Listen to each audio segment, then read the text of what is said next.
ამჟამად მოგესალმებით, მინდა გითხრათ, რომ დღევანდელი ჩვენი სტუდიის სპეციალისტის პირველი ბლოკის სტუმარი გახსოვთ ბატონი შავიშვილი. მეორე ბლოკში ჩვენი სტუმრები იქნებიან ბატონი გოგა გულსაძე და ბატონი ეკა ბესელია. სანამ ბატონო რეგულაცია საუბარ დავიწყებდი, მოგადეთ მინდა განცხადება დავიგიქო. ხალბატონი ელენე ბაია გიორგიანის წერილი არის ჯანდაცვის სამინისტროში, მას ხუნალობისას ხუნალობასთან დაკავშირებით განცხადება აქვს შეტანის სამინისტროში და წრეები გადიდა ეს ხალბატონი პასუხს ვერ იძლევის. ამან შიმშილობა დაიწყო, მე როგორც გავიგე მეოთხე დღეა შიმშილობს, 10 ჩვენგვერდით ამაღლების ქუჩაში ცხოვრობდა. დაჟინებით მინდა ხო ჯანდაცვის მინისტრი ეხება ავერსოს ამ ადამიანს პასუხი. არ შეიძლება ესე როდესაც აკეთებს მე როგორც ისე ზოგადი ადმინისტრაციული კოდექსი თითოეულს სავალდებულო პასუხის გაცემას და იმსახურებს მეგონი ხალბატონი იმას რომ პასუხი მიიღოს თქვენგან. მინდა ებადორებო შეგეკითხოთ საერთოდ შეიძლება სიმბოლურია დღეს ეგრეთ წოდებული არჩევნები ჩატარდა და გრანდიოზული ესე ვთქვათ ციფრი შეგროვდა კონის 5-7% მოვიდა დესაკვალებში არჩევნებზე და არის ძალიან მაინტერესებს არა პრივატელოფებს პოლიტიკურ აქტივობას საზოგადოებისა რომ ის არჩევნები რადგანაც ადამიანებმა უარისწრეს ამ პარლამენტში მოხვედა და მათთან სოლიდარობას მივაწეროთ თუ აი რას უნდა მივაწეროთ ის რომ აბსოლუტური უმრავლესობა და თამამად შეიძლება იცოთ არ მივიდა არჩევნები. მოგესალმებით თქვენს მაყურებელს. საზოგადოებას არჩევნები არ აინტერესებს, თუმცა უფრო ესეთი არჩევნები, სადაც პურება ამისი ხალხური ის რომ ვაკის ბოლო მონაცემი მე არ ვიცი, მაგრამ სადღაც 3-4 საათისთვის დაახლოებით 5% იყო ვაკეშიც და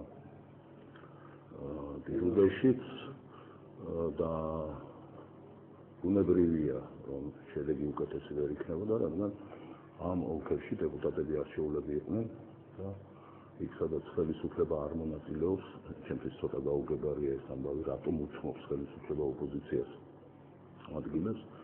ელექტორატმა ეთყობა ჩათვალა საზოგადოებამ ჩათვალა რომ არავითარი მნიშვნელობა არ აქვს ვის გაირჩევენ იმ დასახელებული კანდიდატებიდან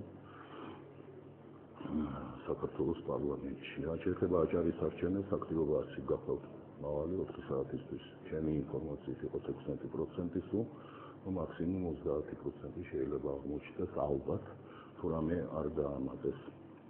იქაც ბუნებრივია ასეთი განწყობა, რადგან ძირითადი პოლიტიკური პარტიები არ მონაწილეობენ ბოიკოტს უცხოდებენ არჩევნებს და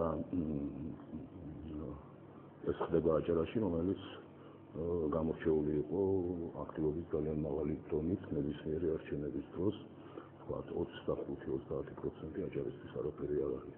ეს ყველაფერი ადასტურებს იმას, რომ საზოგადოება არავითარ მნიშვნელობას არ ანიჭებს იმას თუ ვინ იქნება ხელისუფლებაში, რადგან მთლიანად ხელისუფლების მიმართ ნდობა არის აბსოლუტურად დაკარგული. საზოგადოება მიცის, რომ ხელისუფლებაში არის მხოლოდ მიხეილ სააკაშვილი, რომელიც მართავს ამ ქვეყანას, ისე როგორც მას მოუნდება და არა ისე, როგორც ეს საჭიროა, აუცილებელია, ისე როგორც ეკადრება დემოკრატიულ სამართლებრივ სახელმწიფოს. აი ეს პირველი მომენტიც აი თქვენი განცხადება ავადმყოფთან დაკავშირებით, რომელიც პასუხს ვერ იღებდა უბრალოდ ჯანდაცვის სამინისტრო და დამადასტურებელია სწორედ ამ ფაქტისა, რომ ჩვენს ქვეყანაში სამართალი უბრალოდ არ არსებობს. ჯანდაცვის სამინისტრო არ ცვლის ვალდებულად შეასრულოს კანონი და ელემენტარული პასუხი გასცეს ადამიანს. ასეთ ქვეყანაში ვცხოვრობთ. არა, ყოველ შემთხვევაში ბატონო, ძალიან საინტერესო ხომ მახსოვს, ვაკეში ერთდროს 100,000 Sweden ამომრჩევლთა რაოდენობას, სადღაც 100,000 გრადუსში, 5,000 კაცი. ხო, გადაფიქსირდა 97,000, მაგრამ 5,000 5%-ია ბუნებრივია ასე. ესეთი პროტესტი ვაკელებს არასოდეს არ დაუფიქსირებენ. 95,000 კაცი არ მივიდა არჩევნებში. დიახ. აი საერთოდ მართლა გასაოცარი ამაში არ არის. ახლა გითხრათ, ასეთი პროგნოზი არსებობდა, მეც ასე ვფიქრობდი. კიდევ მეორე, საზოგადოება ვერ ხედავს შესაძლებლობას რაიმე შეცვლისა აი ამ ორი დეპუტატის, ვინც არ უნდა იყვნენ ისინი, მათ შორის ღირსეულებიც არიან ეთქობა, ხო? ვინც არ უნდა იყოს ისინი ვერ ხედავს მათი მეშვეობით ქვეყანაში რეალური სიტუაციის შეცვლის შესაძლებლობას. ამიტომ არის პასიური საზოგადოება. წინა არჩევნებში ასეთი პასიურობა არ იყო და მით უმეტეს საპრეზიდენტო არჩევნებში არ იყო პასიურობა.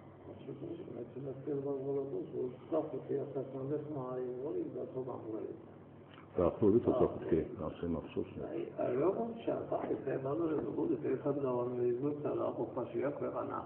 აი ამ ამბიციოზ დათახილის შემდგომ აი ეს რაც მოხდა ეს არის სერიოზული დაფნების გამოტანის საბაბშიძლება იმიტომ რომ აშკარად უნდობლობის გამოხატულება საგამოძიებო ორგანოებსა აშკარად აი ამ ორგანოს აცვლიან 95% როდესაც არ მოდის არჩევნებში ეს სერიოზული პროტესტი არის ეს საპროტესტო მუხტი არის აკუმულირებული მოსახლეობის და როდის იფეთქება და როდის გამოვლინდება და ჩვენი ემოციიდან და ჩვენ ერთადღაც იმპულსურობიდან გამომდინარე მეცნიერების როგორ გასულდება ეს დავით არაფერი არ იფეთქებს თუ ვინმე და ამ შემთხვევაში მე პოლიტიკურ პარტიებს გულისხმობ რაიმე კონკრეტული გეგმა არ დაანახვა საზოგადოებას იმ იმედების აღსასრულებლად რომელიც საზოგადოებას აქვს ჩვენთან დამკვიდრებულია ჩვენ აგერ გადაცემის დაწყებამდე ვლაპარაკობდით ერთგვარი პოზიტიური აზროვნება მე სხვა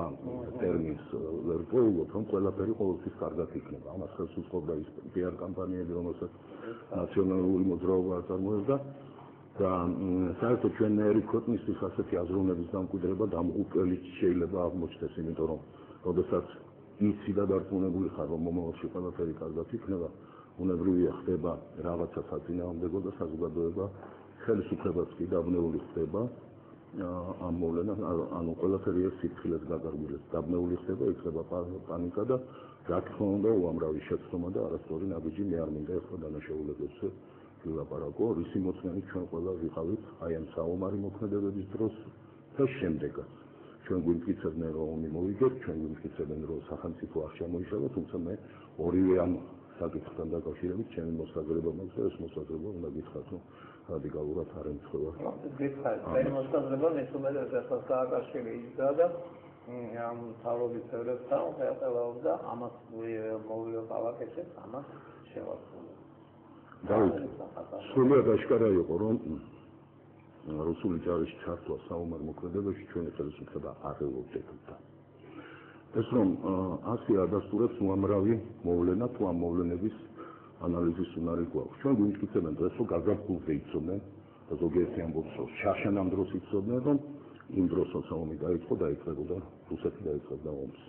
მიუხედავად ამისა ჩვენი მინისტრები მათ შორის ძალოვანი მინისტრები ჩვეულებაში გაყვნენ. ასეთი რამ არ ხდება ქვეყანაში იცი არ ხდება ახლა მე ვისმენ გამამართლებელს ზოგი ხანგრძლივ მივლინებაში ზამდებოდა თურმე წასული და საგამოსავალი ქონდა უნდა დაბრუნებულიყო გეგმონება მისი არ ყოფნა მივლინებაში ყოფნა რამეს წყვეტდა მომში ზოგი ამბობდა რომ გაიგო დაიწყება შვიდში სიტუაცია და რომ გაიგო მე ბილეთების პრობლემა იყო და ასე შემდეგ და ასე შემდეგ. როდესაც ომს ელოდები მინისტრები გადამწყვეტი მინისტრები მათი მოადგილეები მივლინებებში ხანგრძლივ მივლინება უნდა ვივარაუდოთ რომ სასწავლებლად გაგზავნა იყო ეს რა ტრადიცია დამკვეთრა ჩვენ ქვეყანაში მინისტრები და მოადგილეები მიდიან და სწავლობენ უცხოეთში. და მეორე ასევე მიუღებელი ტრადიცია ჩვენი მინისტრები ისვენებენ უცხოეთში. ასეთი რა მე არ ვიცი არ გამიგია ეს სარკოზი ვიცი საკორწინო მოგზაურობაში წავიდა იმიტომ რომ საფრანგეთში ვერ გაჩერდებოდა და მიიპატიჟა ფლოტები ამერიკის პრეზიდენტმა კარგად არ მახსოვს ეს ფაქტი იმიტომ რომ მნიშვნელოვანი არ არის. სხვა შემთხვევები მე არ გამიგია თუ შენი უშუალო კოლეგა არ გეპატიჟება სადღაც რაღაცის გამო მაგრამ თქვა პირდაპირ ვის ეშვებულება და ეშვებულებება მაშინ როდესაც რუსეთთან ომს ელოდები თუ ეს მართალია ხელშევა შტაბ-ჭირებარი არავინ რუსეთთან ომს არ ელოდებოდა და მთელი ეს კამპანია დაკავშირებული იყო იმასთან რომ ჩვენ ესე იგი იქ უნდა მოგვეგო სამხრეთ ოსურლის დაჯგუფებისთვის ან კიდევ იმათვის ვინც მათ მიეხმარებოდა ანუ არაორგანიზებული ძალისთვის. ამას მოწმობს ის კომენტარები რომლებიც გააკეთეს სამხედრო ექსპერტებმა მათ შორის ერთ-ერთმა